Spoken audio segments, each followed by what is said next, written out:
System Software 1.7.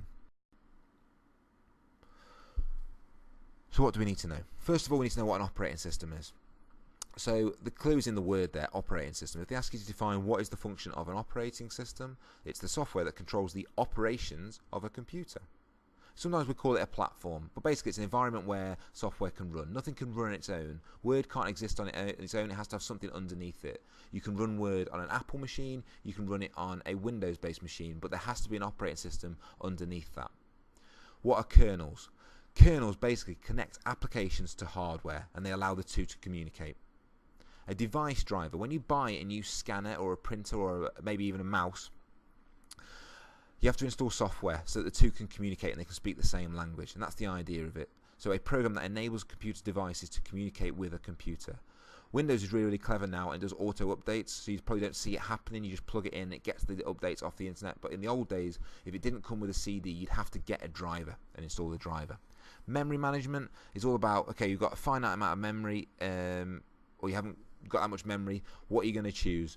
You're going to get rid of one program that hasn't been used for a while. Emails are on, haven't used it for a while, stick it in virtual memory. Memory management. Peripheral management controls the external devices by sending them commands. So anything externally connected to your computer, anything that's a peripheral, is being controlled by peripheral management. And then file management. A software that manages data files. How are things being saved on your computer? They might ask you to name a few. Now, the most common one is obviously Windows, and they'll probably won't give you that in the exam. They'll say something other than Windows. So that's when we need to start thinking, okay, well, what do Apple run on? What do mobile phones run on? Linux, Mac OS, iOS, DOS, and Chrome. They're our go-to ones. I remember two of those lists and go with that, Linux and Mac OS. What's a user interface? Well, that's where how a human can actually interact with a computer. OS provides a graphical user interface. So a graphical user interface is, if we've said that an interface allows a human to interact with the computer, it's basically using icons or graphics. That's the idea. So the save icon is a little symbol. You could do it by Control and S, or you could copy with Control and C, but we use little icons that we can click on because they're graphics. Opposed to a CLI, so a command line interface, which is where we type in all the text in and we don't see any pictures. They're harder to use, whereas command line interface is more powerful, whereas a graphical user interface is easier for people to use because it's just pictures. Anyone can click on them. iPads, you can give a 4-year-old an iPad and they can use it. Computers need user accounts. Though something like an iPad has just got one user account, you sign into it. But usually on desktop machines, you can have multiple accounts, so single or multiple. And it's a feature of a computer system that control how users access into a network. So who's logged in, who's signed in. If you've got that, you can see who's been deleting files, who's been accessing what. Encryption. Okay.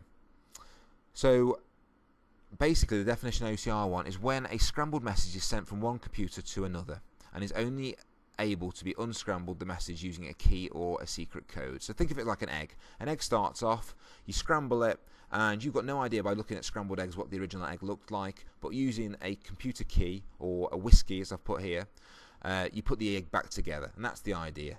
And a Caesar cipher at the top here is the basic example of that, where you shift letters around, but that's easy to break, but that's the idea. You've got a message, you come up with some sort of code, like add 5 to every letter, so our key would be 5. Someone encrypts that message then, and then the other person who knows the message works backwards and takes it off there.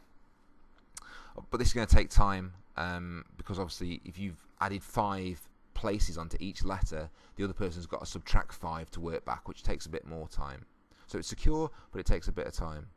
Web pages use secure socket layers called SSL when making purchases. So that's an example of where encryption is used on the web.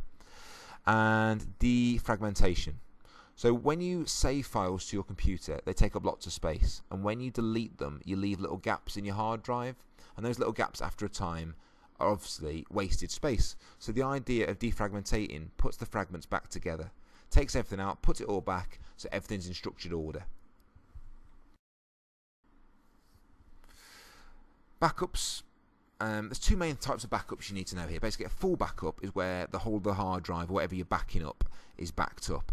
So they take up a lot of storage and take a lot of time, but they're faster to restore from because everything just gets wiped and put back on. Incremental is where you say, right, from a certain date I want to back up from here, or I backed up last Friday, so back up anything that's been changed since last Friday. And they are quicker to make but slower to restore from, because you've got to go back through all the backups to work out where it is you want to restore from. Software can come in open source or proprietary or closed source. So open source, the idea is that anyone can see the code behind it, you can legally modify it, put it out on the internet, anyone can have it, it's fine. However, there's no regular updates for it. If you've got some free software, there's not going to be a call center that you can ring up and get some help with it. It's just some free software someone made. So there's no customer support. But it was free, so it's kind of like a trade-off. If you don't want to pay for it and it works, that's okay. But if you're a business where you need it to be stable, maybe open source isn't the best.